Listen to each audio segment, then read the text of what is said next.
বাংলাদেশের শ্রমিক রাজনীতির নামে কি ভণ্ডামি চলে। যে রিক্সা চালকেরা জুলাই গণ অভ্যুত্থানে অ্যাম্বুলেন্সের ভূমিকা পালন করেছেন।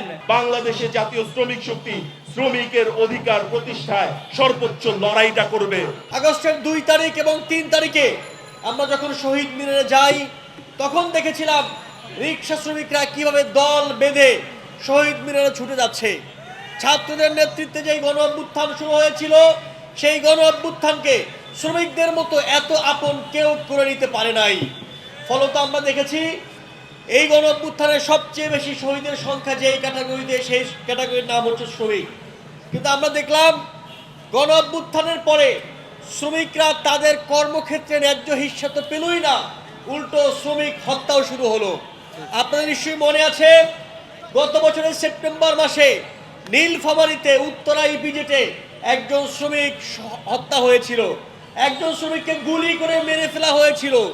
সেই শ্রমিকের গুলির, সেই হত্যার বিচার এখনো হয় নাই। গণ অভ্যুত্থানের পরে শ্রমিকদের বুকে আর গুলি চলবার কথা ছিল না, কিন্তু আমরা দেখেছি যেমন করে শেখ হাসিনার সরকার, শেখ হাসিনার পুলিশ, শেখ হাসিনার আইন শৃঙ্খলা রক্ষাকারী বাহিনী শ্রমিকদের বুকে গুলি চালাতো। গণ অভ্যুত্থানের পরেও শ্রমিকদের বুকে গুলি চলেছে এবং সেই গুলির কোনো প্রতিকার পাওয়া যায়নি, কোনো বিচার হয়নি। বাংলাদেশের শ্রমিক রাজনীতির নামে কি ভণ্ডামি চলে।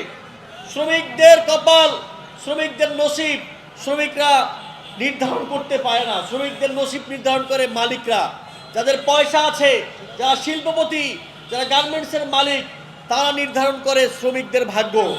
আজকে আমি উদাত্ত কণ্ঠে আহ্বান জানাচ্ছি শ্রমিক ভাইদেরকে, আপনাদের কপাল, আপনাদের মজুরি, আপনাদের হিস্সা আপনাদেরকে বুঝে নিতে হবে। যে রিক্সা চালকেরা জুলাই গণ অভ্যুত্থানে অ্যাম্বুলেন্সের ভূমিকা পালন করেছেন, যখন রাস্তায় কোনো পরিবহন ছিল না, রিক্সা চালকেরা আমার ভাই আহত শহীদদেরকে অ্যাম্বুলেন্সের মতো করে হাসপাতালে নিয়ে গিয়েছেন।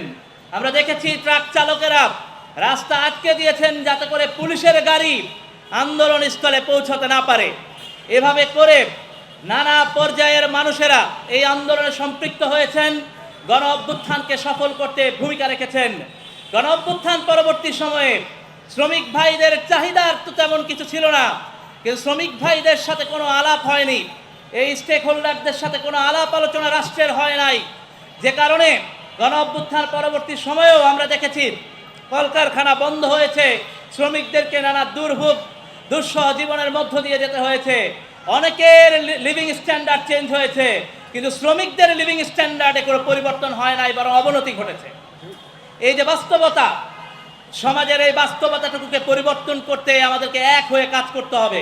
তথাকথিত শ্রমিক নেতারা যারা নিজেরা কোনোদিন শ্রম দেয় নাই, যারা বড় বড় ডিগ্রি নিয়ে এসে রাজনৈতিক নেতৃত্বের নামে আপনাদের উপরে চেপে বসে এবং আপনাদেরকে বিক্রি করে তারা সংসদের বিভিন্ন আসন কিংবা বিভিন্ন বড় বড় পদ বাগিয়ে নেয়, সেই সব নেতৃত্বের ব্যাপারে আপনারা সজাগ থাকুন। আপনারা সঠিক নেতৃত্ব বেছে নিন। আপনারা মনে রাখবেন, এমন নেতৃত্বের পিছে ঘুরবেন না পরিবহন শ্রমিক নেতা, অথচ সেই পরিবহন শ্রমিক নেতা গুলশান ছাড়া অন্য কোথাও অফিসই করে না।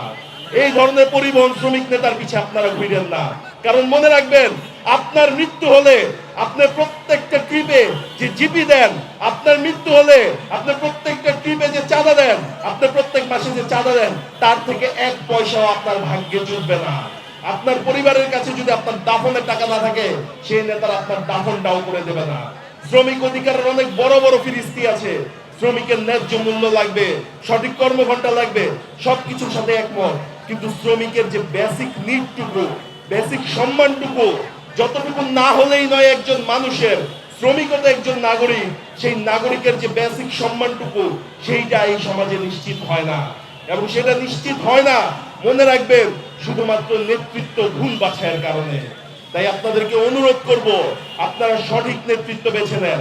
জাতীয় শ্রমিক শক্তির নেতৃত্ব হচ্ছে অ্যাকচুয়ালি শ্রমিকের নেতৃত্ব। আপনারা সেই নেতৃত্ব বেছে নিয়ে জাতীয় শ্রমিক শক্তির যে আদর্শ, সেই আদর্শকে বুকে ধারণ করে আপনারা এগিয়ে যান। ইনশাআল্লাহ বাংলাদেশে জাতীয় শ্রমিক শক্তি শ্রমিকের অধিকার প্রতিষ্ঠায় সর্বোচ্চ লড়াইটা করবে, সর্বোচ্চ ত্যাগ স্বীকার করবে ইনশাআল্লাহ।